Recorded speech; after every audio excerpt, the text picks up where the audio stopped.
Hello there, everybody. This is Mel Allen. It's a fluctuating market for baseball's pennant races. An enterprising shortstop helps create a boom economy in Toronto, where the Blue Jays wheel and deal and finally turn past ventures into capital gains. A prosperous twin brings great fortune to Minnesota, where the demand for wins is exceeded only by the supply. Could be the market will hit an all-time high. A Wall Street wizard invests heavily in long ball futures. The competition may cry foul play, but Hojo says it's business as usual. A giant slugger skyrockets to success, leaving many to speculate on a takeover bid. Insider trading, you ask? No way. These profits are unadulterated windfall. Right here on This Week in Baseball. Now in our second decade. Hi, I'm Will Clark, number 22, first baseman for San Francisco Giants. I'm glad y'all are watching. National League recovery. In San Francisco, hail the hardy Giants. No Giant's been hardier at the plate than Will Clark. A home run a day in San Francisco's 4-game sweep of Cincinnati. Hit well. Davis going back. And Will Clark has done it again. For the red-hot Clark, 26 homers in all. And for the on-rushing Giants, fast and furious and tied for first place. This ball club has a lot of power, have a lot of aggressiveness, and a lot of confidence, and we think we can win. Candy Maldonado typifies the Giants' resilience. Back in the swing after 6 weeks on the disabled list, Candy's been dandy, just as dandies can be, and a big reason things are cooking at Candlestick. Also back from the disabled list, last year's 20-game winner Mike Krukow, ready to resume. I'm so proud to be a Giant. Atlee Hammaker might agree. Sound once again, he's another of 10 Giants who's been on the sidelines this season. But despite a mighty busy lineup, San Francisco's been smooth and steady, thanks in part to recent additions. Don Robinson, formerly of the Pirates, now of the Giants bullpen, came to the team's rescue just in time to help San Francisco win 8 straight at home against the league's 2 division leaders, Cincinnati and St. Louis. I'm real pleased with getting Don Robinson on this ball club. Our pitching staff about a month ago was pretty suspect. People were wondering whether we had enough arms to win this division, but with the addition of Dravecky and Lefferts from San Diego and Joe Price coming back healthy and now Don Robinson, I don't see a pitching staff in this league that can match up with us. Maybe not, but with newcomers like rookie Kelly Downs, you may ask who's who. Well, Jeff Robinson turned reliever last year and is now a key member of the Giants bullpen committee. Also, Scott Garrelts, who's among league leaders in strikeouts, games, and saves. And as for starter Mike Lacoste, man, he's tops on the team with 10 wins. So while Giant pitchers emerge from obscurity, the whole team is emerging from seasons of mediocrity. And with Hum Baby, the battle cry of manager Roger Craig, San Francisco is humming to the indestructible beat of success. Fastball, and it's all over! It's all over! The Giants only hope the beat goes on and on and on. Now to the Mets' Howard Johnson. Power and prosperity in New York. 1987 has been a sweet season for the Mets' Hojo, who's been somewhat of a surprise, what with speed and power in abundance. Rip to left, way back, out of here! Howard Johnson! And Hojo stolen another, and for good measure, he'll take third. Goodbye. What a shot by Howard Johnson. Almost in the upper deck. Wow. Hojo's wowed the Mets with 27 homers and 23 steals. Fancy numbers for the third baseman who came up 5 years ago with the Tigers. Though Hojo figured to show plenty of power in Detroit, expectation turned to frustration. When I came up, I think they expected me to be Mr. Everything from the start, which I wasn't. When I'd been in the minor leagues, I was a pretty good hitter. I used it all fields, and I had powered all fields. And when I got to the big leagues, I tried to change my swing to the dimensions of Tiger Stadium. It didn't work. A member of the '84 World Champion Tigers and last year's World Champion Mets, Hojo has at last found personal glory. I've been on 2 world champions, but my playing time was diminishing. Yet last year I still produced in a very difficult role. From a team standpoint, I've accomplished the ultimate, and that's winning a world championship, and here I've done it 2 times in the last 3 years. You know, at 26, I don't want my career to end next year with just those 2 rings. You know, I want a chance to play and see what kind of player that Howard Johnson can become. This season, Johnson could become one of only 8 players in baseball to achieve 30 homers and 30 steals in the same year. I've always been able to run, so it'd be stupid for me not to use that talent to my advantage. And for a long time this year, I didn't think I could hit 30 homers. I mean, in the minor leagues, I had 2 years in a row where I hit 22 and 23. I've always hit the ball a long way. I've always hit for power. My switch hitting has improved so much more than I'd dreamed possible to this point. I have 11 home runs right-handed. That for itself is the reason why I have 27 home runs, because I've been able to be very successful from that side of the plate. There are those, however, who believe that Hojo's success may not be all his own doing, especially St. Louis Cardinal manager Whitey Herzog, who spearheaded the charge that Johnson has been corking his bat. I've had my bat checked twice now, and it's come clean both times. I'm saying I don't cork bats. I don't think it should be too big of an issue because I'm just doing what I'm capable of doing. What's happened to me this year, it's a little surprising what I've done at this point, but on the other hand, I kind of expected. From a hot bat to an even hotter topic, let's get on the ball with the brushback debate, as told from the pitcher's standpoint. A shave and a trim has long been part of a pitcher's repertoire, for in the fierce battle between pitcher and batter, maintaining control of the inside part of the plate is vital to a pitcher's success. Even though batters expect the brushback, they certainly don't like it. Don't try it. I'll be looking for you. That may deter some, but most believers argue brushbacks are a must. Brushback, that's baseball. Half the plate belongs to the pitcher, half belongs to the hitter. And if you try to take both parts of the plate, then if the pitcher doesn't take his half back, he's dumb. No one ever accused Bob Gibson of being dumb. The Hall of Famer routinely pitched inside as a means of intimidation. For Gibson, brushing back batters was an accepted practice. I was taught as a child, this part of the plate is yours. When you make a mistake inside, a guy hits a home run, there's nothing you can do about it, and that's your fault. But if a guy hits a home run, a ball, good pitch outside, then now you're going to have to do something about it. And therefore, you have to remind him not to lean out there. And the only way you can do that is to come inside. When I say inside, I'm not talking about throwing a guy's head. You don't have to throw a guy's head.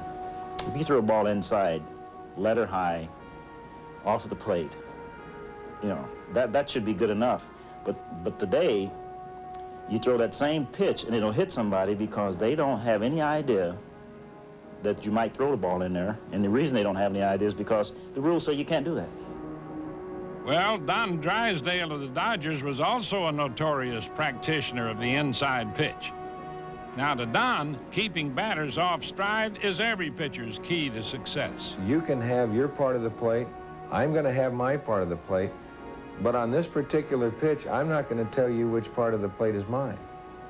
So in there lies the little difference between pitching and hitting, and that's the game between pitching and hitting, balance. And if you can keep hitters off balance, keep them guessing, throw a little psychological warfare at them here and there, that's all part of the game. That's the game plan. And there is a lot of psychological warfare between pitchers and hitters. Today, the brushback remains standard practice. Even though the rules may discourage its use, every batter knows 'tis best to beware at all times. Time now for this week's quiz, brought to you by the 1988 Chevy full-size pickup. From the heartbeat of America, today's Chevy trucks. Baltimore's Cal Ripken is a shortstop with clout, 22 homers to be exact, giving him 6 straight seasons in which he's hit 20 or more. Now, can you name the Major League shortstop who holds the record for most consecutive seasons of 20 or more homers? Stay tuned for a money player all the way. American League takeover. The Blue Jays rise to the top of the East. Which way is up for Toronto? Well, after reversing direction in May, the Blue Jays have turned front runners in the East. A big reason? Two-time All-Star Tony Fernandez, who's been turning tricks of lively leather at short, where he captured a Gold Glove last year. Make no mistake, Tony's offense is equally impressive. Credit him among league leaders in nearly all departments. As a leadoff hitter at this particular stage of the season, he has close to 50 RBIs, so he can also hit with men on base. He's a good base runner, and the guy, I tell you, he's amazing. He does a lot of things with the bat well, and it's just a great asset to this ball club. Pitching has long been the greatest asset, and now a veteran joins the flock to boost Jimy Williams and company even more. It's exciting. We've got 2 more months. I'm certainly not the person who's going to take these guys to the pennant. They've already got their momentum going. I came here to pitch and only to pitch to win some ball games. Bringing along his share of wins, left-hander John Cerruti has won 7 straight of late. Since coming up full-time last season, he's gone 17-6 overall. We've used him as a spot starter, we've used him as long relief, we used him as short relief, and he's done just a tremendous job. He's adjusted very well to everything that Jimy Williams has asked him to do. You know, Jimy has used me both out of the bullpen and as a starter, and I'm able to do that, and I don't mind doing that. The bottom line is I'll take the ball whenever I can get it in any way to help the club win, but I do see myself as a starter in the future. That means joining some pretty fair company in Jimmy Key and Dave Stieb. 26 wins between them. And what's more, with Jim Clancy, the starting staff owns the best ERA in the East. Little wonder the Blue Jays are sitting high in the catbird seat. Meanwhile, in Minnesota, the first-place Twins are raising high the roof beam. The Twins are dreaming pennant these days, thanks in part to Kirby Puckett, who's been positively dreamy in center field. And Puckett, holy cow, what a beautiful play. Puckett back on the warning track to the wall, and he makes the catch. He is on the warning track. He leaps. He got it. Puckett may not have room. He makes a great catch. Holy Toledo. While Puckett's glove is an asset, his bat's a must. With a .320+ average and 17 homers, he's helped the Minnesota Power Company do a thriving business. As for Gary Gaetti, he offers still more clout, plus a large measure of consistency. Just what the Twins need this season to capture the West Division flag. The key to winning is being consistent, playing good, consistent baseball inning after inning. You can't play months at a time. You got to play each game at a time, you know, 1 inning at a time. As for a little power at a time, the Twins also look to Kent Hrbek, who's got a flair for the long ball, and I do mean long. Here she goes! Deep into right field! Way back! And it's gone! A home run! The power and the glory are most evident at the Dome, where the Twins are 21 games above .500 for the best home record in the West. You know, you got to take advantage of the home field. It's just like Toronto. Toronto's a tough place for us to play, so we try to make this a tough ballpark for visiting teams to come in and play. These Twins are tough no matter where they play. Now let's open the notebook for This Week in Baseball's Twib Notes from around the majors. Oakland rookie Mark McGwire was swinging again, this time in a game against the Seattle Mariners. Swung on, well-hit ball. Center field, back she goes, and this one is gone. McGwire has just tied the Major League rookie home run record. In tying the mark, McGwire joins only 2 others, the Boston Braves' Wally Berger and Cincinnati's Frank Robinson. For Milwaukee's Paul Molitor, the hits just keep coming. In boosting his average to .355, Molly extended his hitting streak to 27 games, longest in the majors this year. Molitor's been disabled twice, but when he's been in the lineup, boy, what a difference. The Brewers have gone 44-24. The baseball was called into question again, this time at Veterans Stadium, when Kevin Gross of the Phillies, in a game against the Cubs, was suspected of tampering with the ball.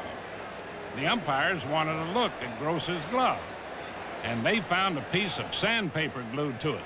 So, said the umps, sufficient evidence to throw Gross out of the game, which, by the way, the Phillies won 4-2. Now let's throw out the answer to this week's quiz. Ernie Banks, better known as Mr. Cub, had a rare commodity for a shortstop, power. In his 19 seasons with the Cubs, the Hall of Famer hit 512 home runs to tie for 10th on the all-time list. And Ernie collected 20 or more homers for 8 straight years, a record for Major League shortstops. Time now for Twib Tales. This week's episode, the story of a rookie down on his luck. Mickey Mantle retired in 1968, and already the Yankee center fielder was a legend in the game. But as a 19-year-old rookie in 1951, Mantle was struggling. He'd been sent back to the minors, wanted to go home to Oklahoma. I called my dad down in the mines, and I told him, you know, Dad, I'm in Kansas City. He said, yeah, I know, I've been reading. And I said, I don't think I can play ball. You know, I mean, I can't even hit here in Kansas City. He said, where are you at? And I said, at the Aladdin Hotel. He said, I'll be right up there. So he comes up. I think he's coming up to, you know, give me a pep talk or something. He comes in the room, throws my suitcase on the bed and starts throwing socks and shorts and shirts and a couple of jackets that I had in there. And I said, what are you doing? He said, well, I'm taking you back to the mines so you can work in the mines with me. He said, I thought I raised a man. He said, I didn't raise nothing but a coward. He said, you ain't got no guts. You can just go back and work in the mines with me. Well, it took me about an hour to talk him into let me have another shot at it, you know. Finally, he says, okay. He said, I'm going to leave you here. He said, don't ever call me crying anymore. He said, you're better than that. You know, you're just having a slump. Everybody has them. You're going to be all right. And sure enough, after he left, I started hitting again, and then the Yankees called me back, and I was here ever since. And the rest, they say, is history. And now I say, back in your seats. Feats of near magic coming up. So stand by for almost, but not quite, great plays.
Splendid efforts all around, gentlemen.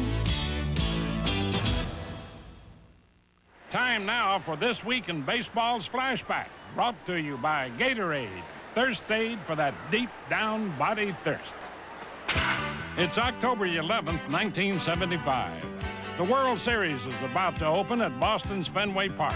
The heavily favored Cincinnati Reds have just breezed to a pennant, while the Red Sox captured theirs with a surprising sweep of Oakland in the playoffs. Luis Tiant, the veteran Cuban right-hander, is just where he wants to be. 12 years in the majors and at last in a World Series. World Series, every game counts, you know, because you don't know, tomorrow you might be packing your bag and go home. No one was more thrilled to see Tiant's World Series debut than one fan who came all the way from Cuba. Tiant's father was reunited with his son after 17 years, a trip arranged with the help of Senator Ed Brooks. He said he gonna try to help me, and he did. He gave a letter to my government, some of the senators the president is supposed to send it to Cuba and talk to Castro. And he gave the letter to Castro. Then they read the letter and they said, no, they can go, no problem, anytime they want it. With both parents at Fenway, Tiant turned Game 1 into a personal triumph. In pitching the Red Sox to a shutout, El Tiante went the distance for a 5-hitter. But that's not all. Louis came to bat only once all year, but started the winning rally in the 7th inning with a single, and later scored the run that broke the deadlock. And in picking up his first World Series victory, Tiant brought down a jam-packed Fenway. And the Red Sox have drawn first blood in the 1975 World Series. The Red Sox would ultimately lose to Cincinnati, but they would win all 3 games started by Tiant. It's great. I tell you what, it's great feeling. And like I said, it's nothing like a World Series. You know, I think that's the ultimate in baseball. Those words from one of the game's glorious pitchers. That's all for now, folks. See you next week on This Week in Baseball.